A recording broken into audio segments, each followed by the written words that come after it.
Dawn over Kariba was spectacular. We made our way down to the office to check in and pay, and to send a few messages on their Wi-Fi. Today was to be a chill day with not too much driving, and we trundled off down one of the suggested game viewing routes. We didn't see or hear them, but lions were definitely here during the night. We came across a few groups of stroppy elephant, clearly not fully recovered from the years of poaching.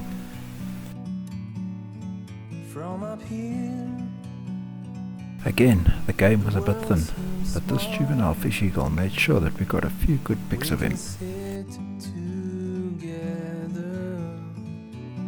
It's so beautiful, you and me. We meant to be in the great outdoors, forever free.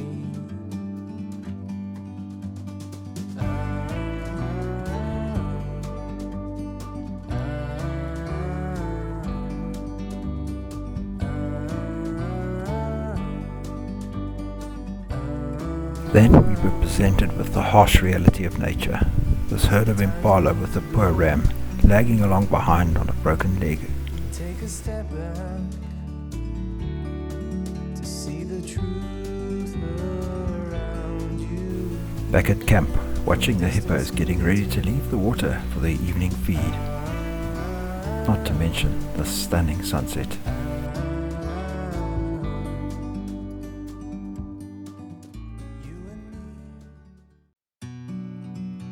Another long drive today. The ferry option was going to cost $250 and it leaves on Wednesdays, sometimes, so we decided to drive. We'd spent a bit of time in the Tracks for Africa guys campsite and they'd given us a few hints about the route. The instruction was, after crossing the Senyati River, turn left at the school. We realized that we would not make it to the Mongoro permit office by 3:30 p.m, so we decided to head for Kariba town. 277 k's, which took us 8 hours. The world seems small. We can sit together. It's so beautiful, you and me. We meant to be in the great outdoors.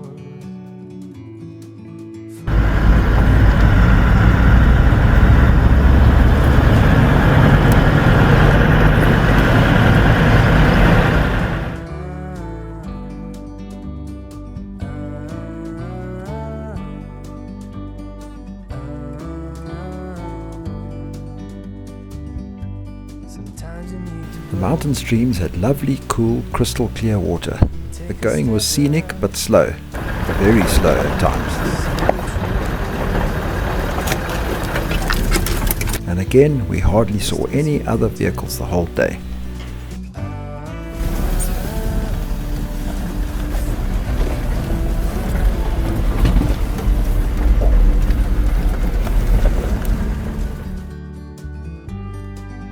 Meant to be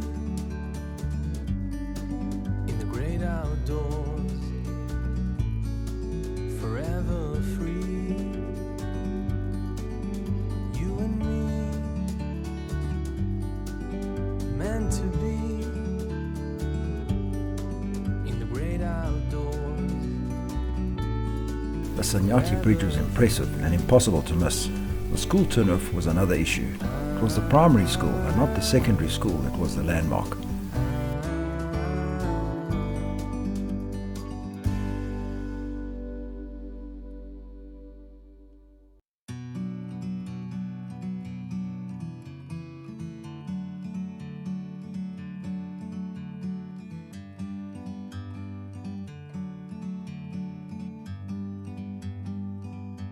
Like a bird on a tree, I'm just sitting here.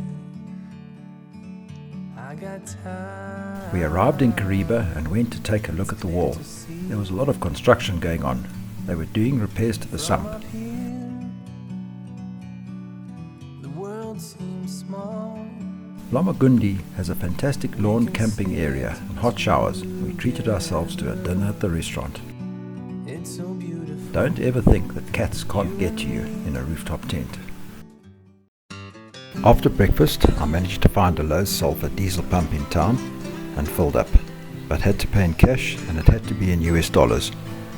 Not too far today, up the mountain past Makuti, then to the Marangoro Wildlife Office, through the first and then the second gate and on towards Mana Pools, a total of 167 kilometers, which took us 3.5 hours. At Marangoro we had to just fill in a register, and the first gate just verified that we'd done this. The road was quite good and we were making good time.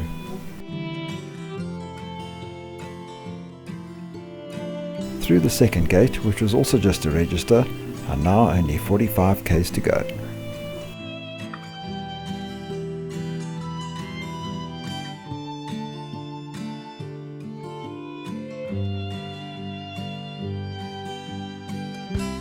We went straight to the office and managed to get a riverside site, which we had to share with a few resident elephant.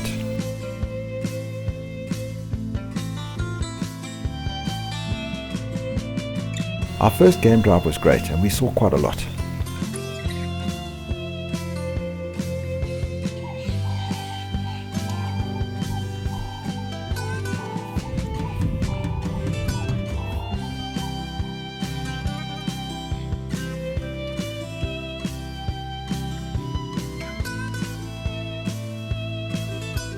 Mana Pools is closed in the wet season as most of the game drive roads are extremely muddy if not totally submerged.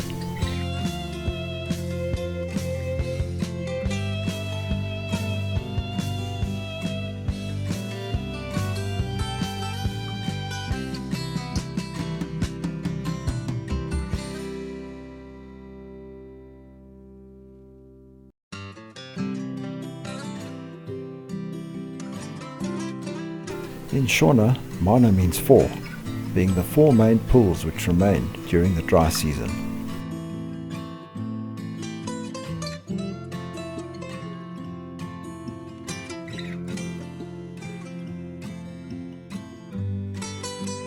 The monkeys and baboons were quite a menace in the campsite, and we had to be super vigilant to ward off the thieves. One of my BFGs suffered a complete sidewall failure. Michelin did replace it.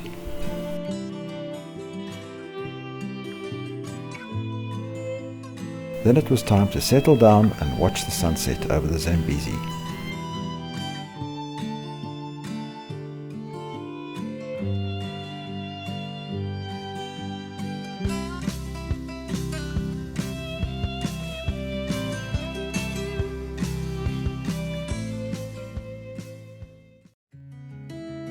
The sites at Nyamepi were fairly close to each other, and the Donkey Kiza ablution facilities were adequate, but not if the place was going to be full.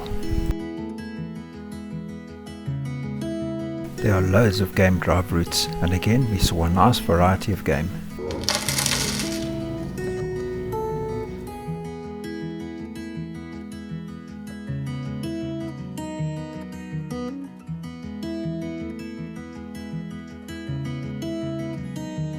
We drove past one of the special or wild campsites.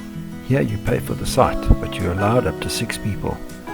More expensive, but if you're a group of 6 and you're self-sufficient and you want to be secluded, then this is the way to go.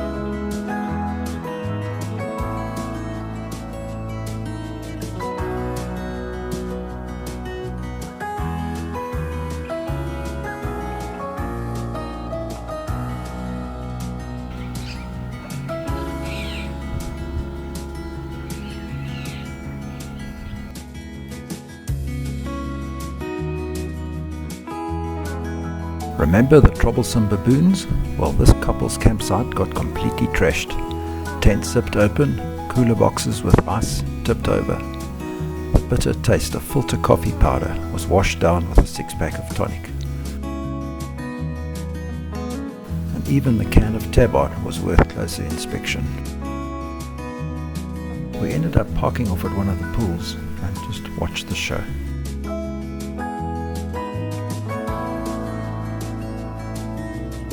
This poor guy probably had a run-in with another croc and had lost a few bits.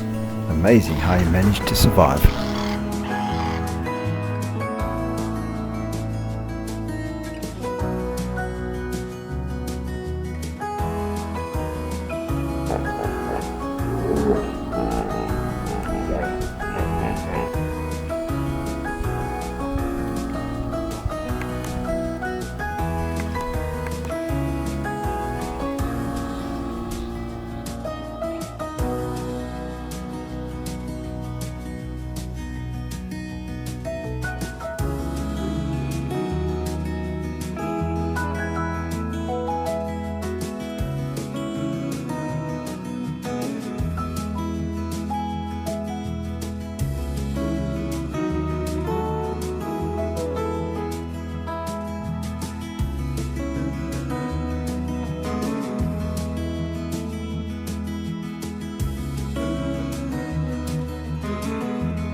The next morning, right in front of our campsite, 2 elephants spotted a juicy tree on an island and decided to make a go of it. Things got hairy. To find out if they made it, watch the video, Zambezi versus African elephant.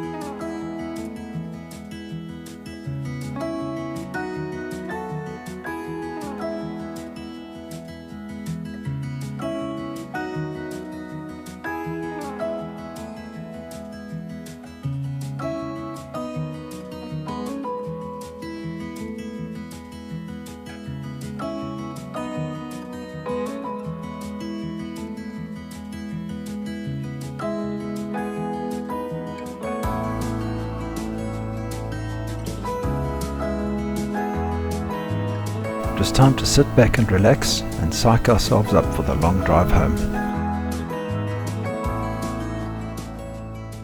The plan for the drive home was to head for Gweru and Antelope Park, a distance of 550 km. With the traffic and a nasty truck accident in the pass after Makuti meant that this drive took 10 hours. The next day was going to be a bit easier, all tar and only 376 km, and with the border crossing took us 6.5 hours. The gravel section took us about 2 hours, and then in Makuti we heard about the accident up ahead. A cement carrying truck had collided with a tanker, and this caused about a 1.5 hour delay. I guess this guy was the cement truck driver. A great place to stop for a bite is Saucy Sue's, close to Chinoy. I still regret not stopping here for a local beer. Then through one of the many towns where most business takes place on the street. This happened to be Kwekwe.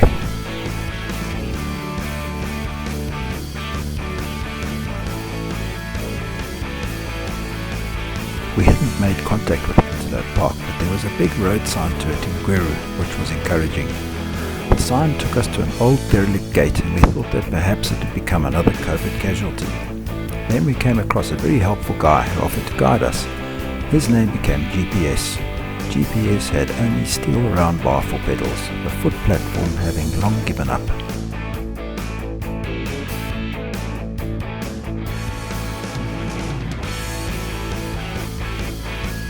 Antelope Park turned out to be a fantastic place, with lovely rolling lawns, a restaurant, and a great view.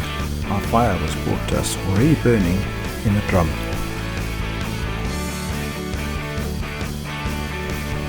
home from Francistown was pretty uneventful. We did however manage to visit an old school friend who now lives in Francistown. When we got home, the greeting that we got from our dogs was very heartwarming.